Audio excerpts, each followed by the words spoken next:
Hey guys, this is Jack with Infamous Motors Review. Are you looking to buy a used car today? There is a long list of startup practices that you are gonna look into. And this includes, but not limited to, making sure that the title is clean. By this, I mean the car is not written off. Also, you need to get a background check done. You need to take it for a test drive. You need to look for mechanical and physical signs of damage. But in this video, I want to share with you some of the biggest stuffs and most overlooked red flags when looking at a used car, and which could cost you an arm or a leg down the road. So, we are going to start on the outside of the car, beside the obvious cosmetic stuff that maybe you are going to look for. What I'm interested in is does the body match, and does the body kinda fit? So what I'm talking about is, do the doors cross properly? Are the lines correct? If you look down on the edge of the car, are there any big wave dents or anything like that?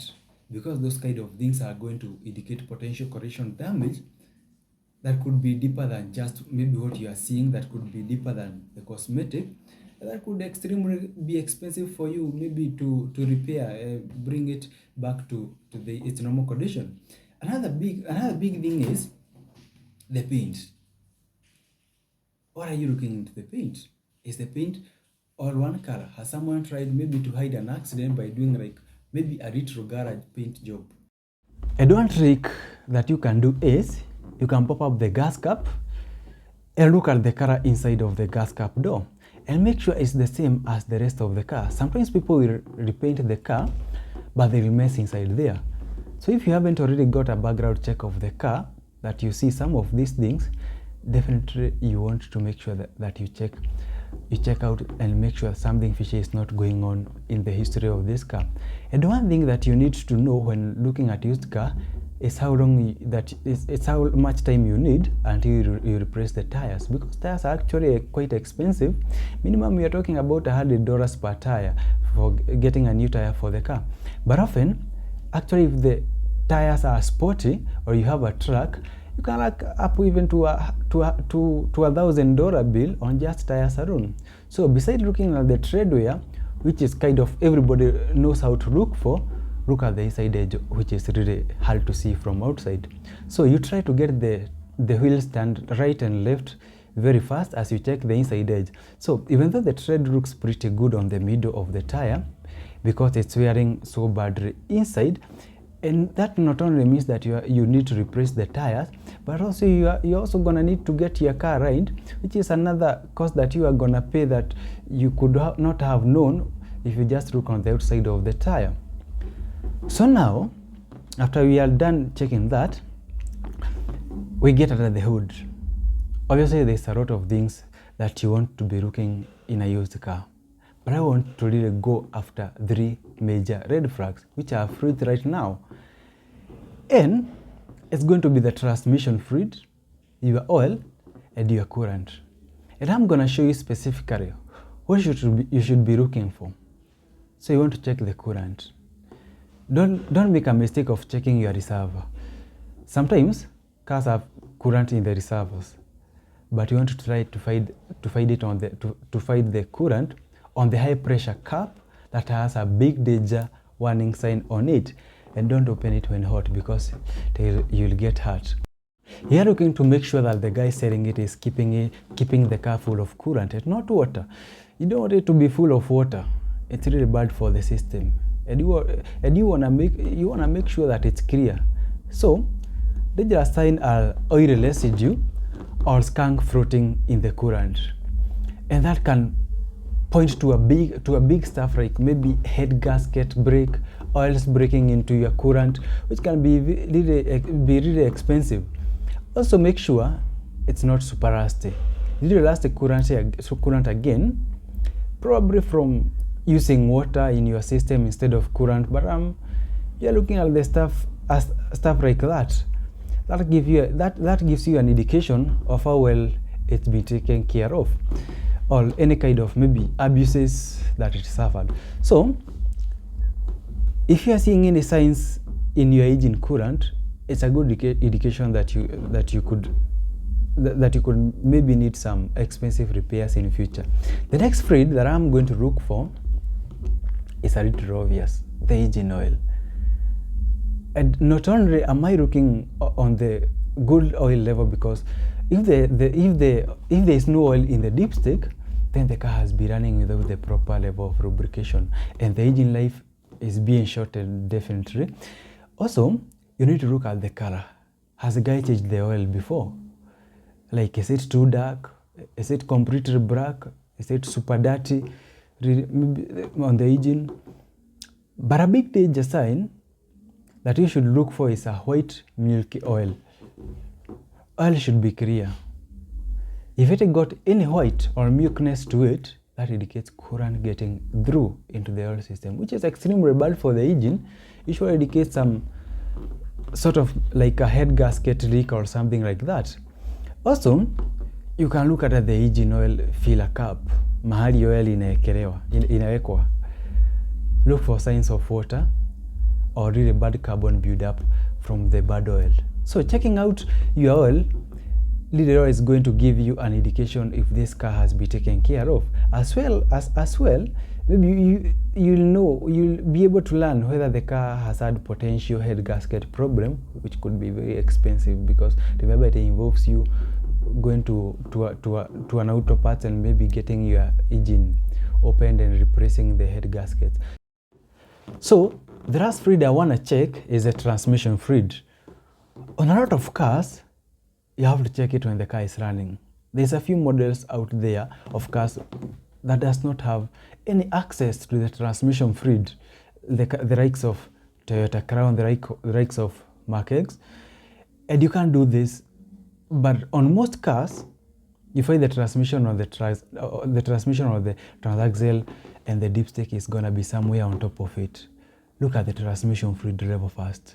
Check the heat level to ensure the car is heated up before you really determine the level. But it's extreme. If it's extremely low, like if the fluid wasn't even on the dipstick, who knows how long the car has been running this way?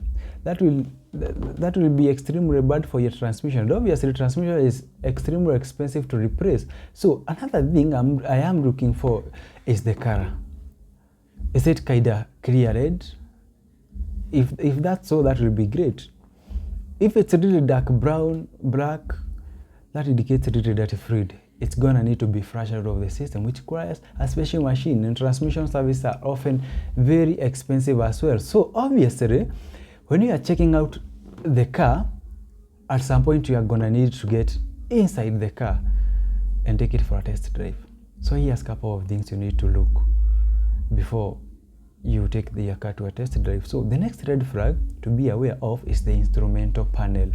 I've actually been personally burnt by buying used car one time where they managed to disable the check engine light itself, and so I thought the car was good. So there was the engine codes, but nothing showing on the dash. So what you wanna do is you turn on the key in accessory position. Do not make your car run. Just put the key. In short, you put your car on, but it should not be running. Make sure that the lights actually they physically works. I mean, so you need to check on the airbag, the check engine, and because those are the main culprits that you want to make sure that the indicators are actually working. And when you start the car, they should disappear, but you want to make sure that the lights themselves are functioning properly. So like I said before, once you start the car, all those warning lights should disappear. If they don't, for example, the engine light is still on, you know that you have a problem. And kindly don't just take the previous owner's words for that problem, because they start telling you, oh, the check engine comes, they'll give you a lot of excuses. Kindly do not take the previous owner's word for the problem. So you need to get the code read with either, maybe you can use your own code reader, or take it to, if you don't have a code reader, you can take it to an auto parts store where they can offer even free code reading, and find out what the code are. Write them down, do some research and see what's actually going on. Is it something that can be repaired? Is it something that maybe will require you to get a new engine? Is it something that maybe cannot have a permanent repair? Then you make a better decision. You can maybe get an OBD2 reader for yourself, hook it into the port that is usually just below your steering, somewhere just under the plastic, plug it in. Then you are going to make sure that the car is either running or it's in accessory position. Accessory position, I said, make sure that your car is on. So this is also a good way to find out if there has been previous codes in the car, and the owner maybe just clear them before you got there. So you can actually find out the history if maybe, but that's depending on the code reader that you are using, because some code readers won't offer you the history. So another ride that I take very serious, and so should you, is the airbag ride. And just like the engine ride, the repairs for the airbag system can range from really simple to extremely expensive. The trick of airbag ride is you can't just scan them with the normal system, the normal scan tools. You have to get some advanced equipment, as well as you are not recommended by the manufacturer to anchor the airbag system yourself. So if that's on, you really want to be careful, because remember, what brings on the airbag ride? Maybe the car was involved in an accident, maybe in a serious accident to an extent it deployed the airbag. You need to be very careful. The repairs might be very expensive, because remember, it involves even doing some wirings for the car. So when I'm talking about the instrument panel, I want to bring up the mileage. Everybody knows that the higher the mileage of the car, the less it's worth, etc., etc. But what a lot of people don't realize is that while cars, if they are well maintained, they can go for hundreds of thousands of miles, because the component that make them up, especially the engine parts, aren't designed to go that wrong.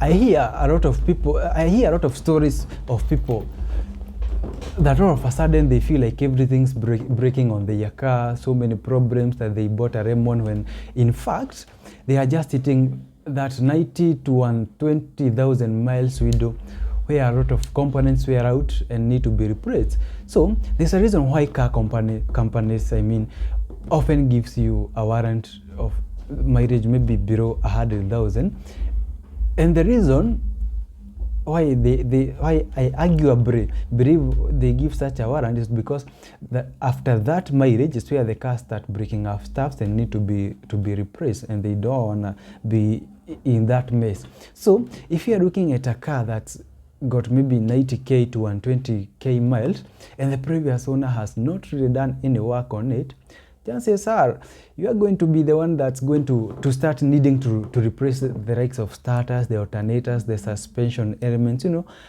A big one is a lot of car have timing belt, which is a rubber belt that wears out at the same mileage, 100,000 miles. Or let me say, they wear out mostly every 100,000 miles, because they wear out the first 100,000 miles to replace it. Another, when it gets maybe to 200, around there it breaks up or wears up. And especially if it breaks before you replace it, it can be very catastrophic for your motor. But you can get your timing belt replaced before maybe that such mileage happens. Though what I can tell you, replacing the belt, it's also some quite good cost. Let me say, it's expensive too. So if you're looking at a car that's around that mileage range,